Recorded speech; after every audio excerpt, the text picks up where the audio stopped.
Listen, I have been working station security for 17 cycles now, and I thought I had seen everything. Drunk Vulgarians trying to fight their own reflections? Check.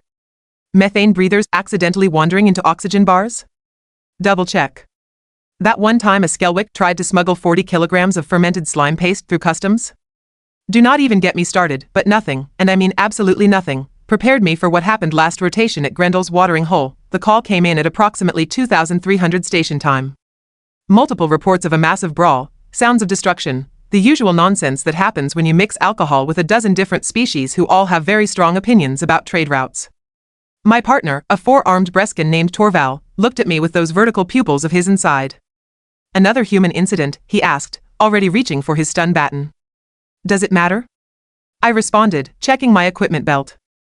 90% of bar fights on this station involve either humans or Krellians, and the Krellians are all at their spawning grounds this cycle. We made our way through the commercial district, past the noodle vendors and the shops selling questionable electronics. The closer we got to Grendel's, the more I noticed something odd. The usual crowd of onlookers that gathers around any decent fight? Nowhere to be seen. The sounds of shouting and breaking furniture that typically echo down the corridors? Silent as a tomb. Torval's head tendrils twitched nervously. This does not feel right. When does it ever? I muttered, but he had a point. The silence was unsettling in a way that violence never was. We burst through the entrance of Grendel's with our weapons drawn, ready for absolute mayhem. What we found instead made my translator unit glitch for a solid 3 seconds because my brain could not process what my eyes were seeing. The bar was absolutely destroyed. Tables were shattered into pieces barely recognizable as furniture. Chairs were embedded in walls at angles that defied reasonable explanation of how they got there. The decorative lighting fixtures, Grendel's pride and joy, hung from the ceiling like the victims of some bizarre execution. Puddles of various colored liquids, some of which were probably flammable, covered the floor in abstract patterns that would have impressed modern artists back on my home world, and in the middle of this war zone, standing behind the bar like it was just another shift at a quiet neighborhood pub, was a human, was wiping down a glass, actually wiping down a glass, with one of those old-fashioned cloth things, holding it up to the emergency lighting to check for spots. His clothing was absolutely immaculate. Not a hair out of place. He looked like he had just stepped out of one of those recruitment posters they used to hang in the station commons. Join the merchant fleet. See the galaxy. Learn hospitality. Meanwhile, scattered around the bar like discarded toys, 6 aliens were groaning in various states of consciousness, recognized most of them. 3 Harkoons, a species known for their thick hides and even thicker skulls. 2 Yorvians, which are basically walking muscles with delusions of intelligence. And 1 Kasich enforcer, which concerned me greatly because Kasichs are the go-to thugs for half the criminal operations in this sector. What in the burning hells of Zervith happened here? Torval asked, his translator amplifying his confusion into something that sounded almost poetic. The human looked up, smiled, and set down his perfectly clean glass. Evening, officers. Bit of a misunderstanding, really. Nothing to worry about.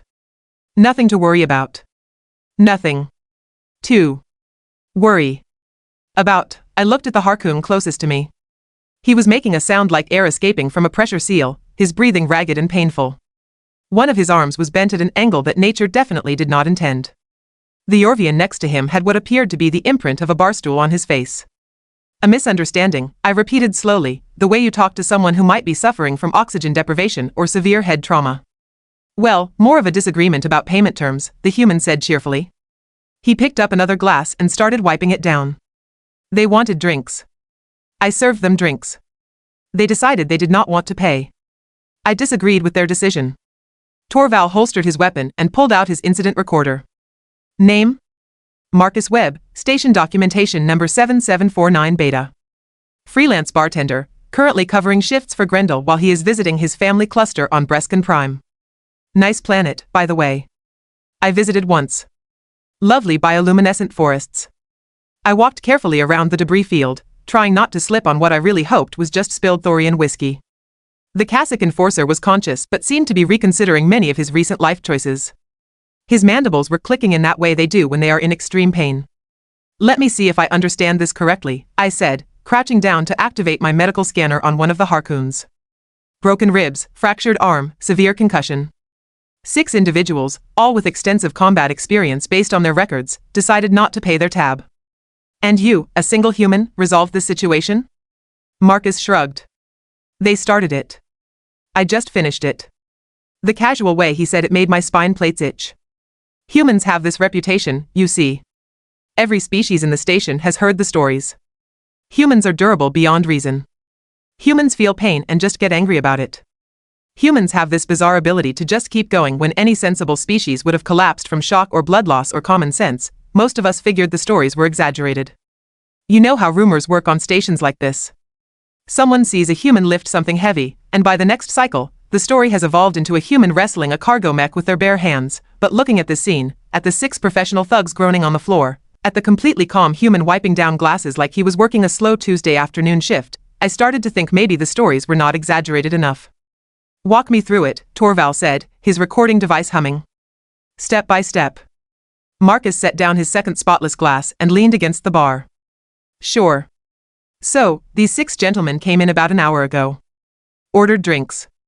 Expensive drinks, actually. I was impressed. Not many people order Andromedan brandy, it is like 30 credits a shot. They drank for about 45 minutes, getting louder and more aggressive, making the other customers uncomfortable. I did not mind much. I have worked worse crowds. But then they tried to leave without paying. And? I prompted, though I was not sure I wanted to hear the rest. And I reminded them that payment was required before departure. They found this amusing. The big Harkoon, the one over there with the fancy arm guards, he grabbed me by the shirt and told me something very rude about my mother. I did not appreciate that. The Harkoon in question groaned at the mention of his arm guards, which were now decorating opposite sides of the room. What happened next? Torval asked. Marcus's expression never changed.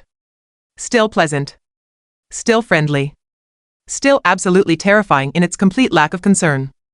I explained to them, calmly and reasonably, that violence was not necessary and that I was sure we could reach an arrangement. They disagreed. Loudly. With furniture. They threw furniture at you? They attempted to throw furniture at me. Key word being attempted. The first chair missed. The second one I caught. That seemed to upset them, so things escalated from there. Escalated. That was one way to describe what looked like a small natural disaster had torn through the establishment. Activated my communicator to call for medical teams.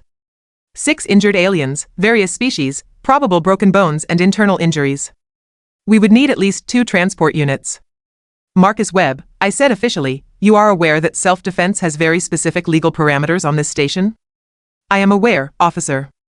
I remained behind the bar for the entirety of the incident. Station law clearly states that business owners and their representatives have the right to defend their property and person when threatened with imminent harm on their own premises. I never left my designated work area. They came to me. Torval's head tendrils twitched again, the Brescan equivalent of a nervous laugh. You are telling us that you fought 6 armed individuals, from behind the bar, without leaving your workstation? That is correct. I am very particular about workplace boundaries. The medical teams arrived with stretchers and scanners. As they loaded up the groaning thugs, I noticed something that made my blood run cold. Well, colder than normal. I am Kelvaxian, our blood runs pretty cold to begin with. The cassock enforcer was wearing a guild marker. Not just any guild, but the Outer Reach Syndicate. These were not random criminals. These were organized, professional, very well-connected criminals. The kind who did not take kindly to having their people hospitalized by bartenders. Marcus, I said quietly, pulling him aside while Torval supervised the medical evacuation. Do you know who these people work for? I do now, he said, finally showing a flicker of something other than pleasant competence. Saw the marker while you were checking them. That is going to be complicated, is not it? Complicated is one word. Potentially fatal is another. The Syndicate does not forget. They do not forgive. And they definitely do not let something like this slide. Marcus nodded slowly, then did something that somehow made the entire situation even more disturbing. He smiled. Not a nervous smile. Not a worried smile. A genuinely pleased smile, like I had just told him his favorite entertainment program was getting renewed for another season. Well then, he said, I suppose they will be back. That is good, actually. They still owe me for the drinks, and I am very persistent about collecting debts. I stared at him. Torval stared at him. Even the medical technician loading the last groaning thug onto a stretcher paused to stare at him. You want them to come back? I asked, certain that my translator was malfunctioning again. Want is a strong word. But if they do, I will be ready. And this time, I will make sure they pay in advance. 3 rotations passed without incident, and I started to think maybe, just maybe, the Syndicate would let it go. Sure, I know that sounds stupid. The Syndicate never lets anything go. They once tracked a debtor across 4 systems because he shorted them 50 credits on a protection payment. But hope is a strange thing, even for a Calvaxian security officer who should know better. I was wrong, of course. The call came at 0400 station time. Early morning shift, when most sensible beings are sleeping and only the truly desperate or truly stupid are wandering the corridors. Grendel's watering hole again. Multiple individuals entering with concealed weapons. Possible hostage situation developing. By the void, Torval groaned, pulling on his equipment vest. That human is going to get himself killed. Probably, I agreed, checking the charge on my stun baton. But we still have to respond. That is the job. We grabbed 2 additional officers, a rookie Velnari named Kess and a veteran Horthian called Breck who had seen more station violence than most species see in a lifetime. If this went bad, and it was definitely going to go bad, we needed backup. The corridor leading to Grendel's was empty. Too empty. The kind of empty that happens when civilians sense danger and suddenly remember urgent business elsewhere. Smart civilians. I wished I could join them. We approached carefully, weapons drawn but not raised. Through the front window, I could see movement inside. At least a dozen figures, maybe more. They were not bothering with subtlety this time. Tactical assessment? I asked Breck quietly. His 3 eyes scanned the scene, processing details faster than my 2 eyes could manage. 15 hostiles. Mixed species. Professional stance, coordinated positions. They are expecting resistance. The human is behind the bar. Still cleaning glasses. Still cleaning glasses? Kess asked, her voice scales fluttering nervously. Still cleaning glasses, Breck confirmed. Of course he was. We positioned ourselves at the entrance. Standard hostage protocol required us to establish communication before entry, assess the situation, attempt peaceful resolution. I activated my external speaker. This is station security. Lower your weapons and exit the premises in an orderly fashion. The response was immediate and involved several extremely rude suggestions about what I could do with my authority, my ancestry, and my anatomical features. At least 3 of the suggestions were physically impossible for my species. Points for creativity, I suppose. Then I heard Marcus's voice, calm and clear. Officers, the door is unlocked. Please come in.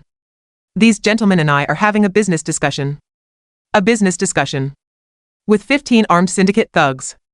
Sure, we entered cautiously, fanning out to cover multiple angles. What I saw made my training compete violently with my survival instincts. Every single hostile had a weapon trained on Marcus. Plasma pistols, slug throwers, even one antique pulse rifle that probably violated 6 different station ordinances. Enough firepower to level half the bar and turn Marcus into a fine mist. And Marcus? He was wiping down another glass, examining it critically in the light. Gentlemen, he said pleasantly, you are scaring away my customers. Again. This is becoming a pattern, and I do not appreciate patterns that interfere with business. The leader, a massive Harkoon with scarred hide and cold eyes, stepped forward. I recognized him from intelligence briefs. Vorten Krell, Syndicate Enforcer, 17 confirmed kills, suspected in at least 40 more. Not someone you wanted to meet in a well-lit room with backup, let alone a bar at 0400. Human, Vorten growled, his voice like grinding metal, you hospitalized 6 of my people. That requires compensation. Significant compensation. They started a fight and refused to pay their tab, Marcus replied, setting down his glass with a gentle click. I would argue they owe me compensation. Plus interest. Plus damages to the establishment. You think this is funny? Vorten raised his weapon, a nasty-looking plasma pistol that could punch through combat armor. You think you can disrespect the Syndicate and walk away? Marcus finally looked up, and something in his expression changed. The pleasant bartender mask slipped, just for a moment, and what I saw underneath made my survival instincts scream. I think, Marcus said softly, that you walked into my place of business, threatened my livelihood, and are now pointing weapons at me while I am trying to work. That is 3 strikes. I am not a big fan of 3 strikes. We should de-escalate this situation, I called out, trying to insert some sanity into the proceedings. Violence benefits no one. The officer is right, Marcus agreed. Violence is messy, bad for business, and the cleaning costs are extensive. So here is my offer. You and your people leave, pay for the damages from last time plus tonight's intimidation fee, and we forget this happened. Vorten laughed. It was not a pleasant sound. You are alone. We are 15. You have no leverage. 14, Marcus corrected. What? 14. The one by the door behind you? He has been unconscious for about 30 seconds. Pressure point strike when he leaned against the bar earlier. He will wake up with a headache and a strong desire to reconsider his career choices. We all looked. Sure enough, one of the thugs was slumped against the wall, out cold. No one had noticed. We had been too focused on the weapons. 13, Marcus continued. The Orvian on your left? Allergic reaction. I may have added a trace amount of selenite extract to the bowl of nuts he was eating. Not fatal, but he will need medical attention in the next few minutes or his respiratory system will shut down.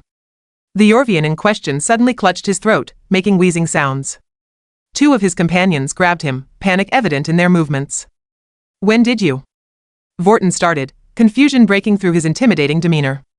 I am a bartender, Marcus said simply. I serve drinks. I observe people. I notice things. Like how your friend there, the cassock with the fancy tattoos, has been favoring his right leg all night. Old injury, probably. The kind that hurts when pressure is applied correctly. He moved so fast I almost missed it. One moment he was behind the bar, the next he had vaulted over it, grabbed a heavy serving tray, and thrown it like a discus. It hit the cassock's knee with a sickening crack. The enforcer went down hard, screaming, then everything exploded into motion. Vorton fired, but Marcus was already moving, impossibly fast for someone his size. The plasma bolt scorched the wall where he had been standing. Another thug fired, then another, energy weapons lighting up the bar like a deadly light show. Secure the civilians.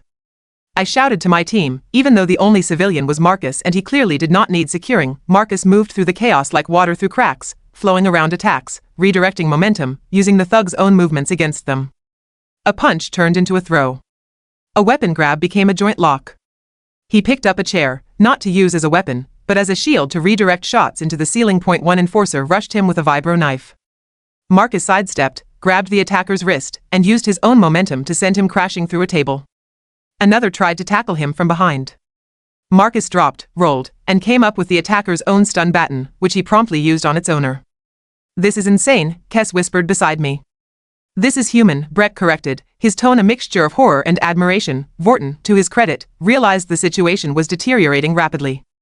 He grabbed a civilian-grade grenade from his belt, a nasty piece of work that would level the entire bar and probably damage adjacent structures. Everyone stops, or I blow us all to the void, he roared. The fighting paused. Marcus stood in the center of the wreckage, breathing slightly harder than normal, surrounded by groaning thugs. He looked at the grenade, then at Vorton, then sighed. You are not going to detonate that, he said calmly. You willing to bet your life on it? I am willing to bet your life on it, Marcus replied. Because that is a Thermion concussion grenade, Model 7, manufactured approximately 15 cycles ago based on the casing wear. Those models have a well-documented defect in the ignition mechanism. 5-second delay after trigger press, but the safety has to be fully disengaged or it just clicks harmlessly. Your safety is still partially engaged. I can see it from here. Vorton looked down at the grenade. His expression went from confident to confused to horrified in about 2 seconds. Marcus closed the distance between them in 3 long strides, plucked the grenade from Vorton's hand like taking candy from a child, properly disengaged the safety, and tossed it out the window into the corridor. We all ducked. The explosion rattled the walls but stayed contained to the empty hallway. Now then, Marcus said, grabbing Vorton by the collar with one hand, about that payment. 20 minutes later, the bar looked like a war zone for the second time in less than a week. Medical teams were loading up unconscious and groaning thugs. Again. Vorton was in restraints, cursing in 3 languages, promising revenge in increasingly creative ways, stood next to Marcus, who had returned to his position behind the bar and was, predictably, wiping down another glass. You realize, I said slowly, that you just took down 15 Syndicate enforcers, including one of their top operators, while outnumbered and outgunned? Technically, you and your team helped, Marcus pointed out. We provided moral support. You did the actual fighting. I prefer to think of it as conflict resolution. Fighting sounds so aggressive. Torval approached, his head tendrils waving in agitation. The Syndicate is going to put a price on your head. A substantial price. You understand that, right? Marcus nodded thoughtfully. Probably. But I have a counter offer for them. They can pay their tab, cover damages, and leave me alone. Or they can keep sending people, and I will keep defending my workplace. Eventually, it becomes more expensive to harass me than to just pay the bill. Basic economics. You are either the bravest human I have ever met, I said, or the most suicidally stupid? Can it be both? I laughed despite myself. Probably. As we supervised the cleanup, I noticed something. Grendel's regular customers, the ones who had fled when the Syndicate arrived, were slowly returning. They looked at the destruction, at Marcus calmly polishing glasses, at the groaning criminals being carted away, and then they sat down and ordered drinks. Marcus served them with perfect professionalism, like absolutely nothing unusual had happened. Because to him, apparently, fighting off 15 armed enforcers while mixing cocktails was just another rotation at work. Later, in my incident report, I tried to explain what I had witnessed. I used words like incredible, unprecedented, and physically improbable. My supervisor read it 3 times, then asked if I had been drinking on duty, but Torval backed up my story. So did Kess and Breck. Eventually, the report was filed, and Marcus Webb was officially cleared of any wrongdoing under station self-defense protocols. The Syndicate never came back. Word spread through the criminal underground about the human bartender who fought off their enforcers twice and won. His reputation grew, stories getting wilder with each retelling, and Marcus? He kept working at Grendel's, serving drinks, wiping glasses, and treating every customer with professional courtesy, because that is what humans do, apparently. They turn bartending into a combat sport and act like it is completely normal. I still stop by sometimes, after my shift. Marcus makes an excellent Calvaxian frost brew. We talk about station gossip, sports scores, the usual things, and I try very hard not to think about what would happen if humanity ever decided that peace was bad for business. Because if one bartender can do this much damage while remaining polite and professional, I really do not want to meet their soldiers.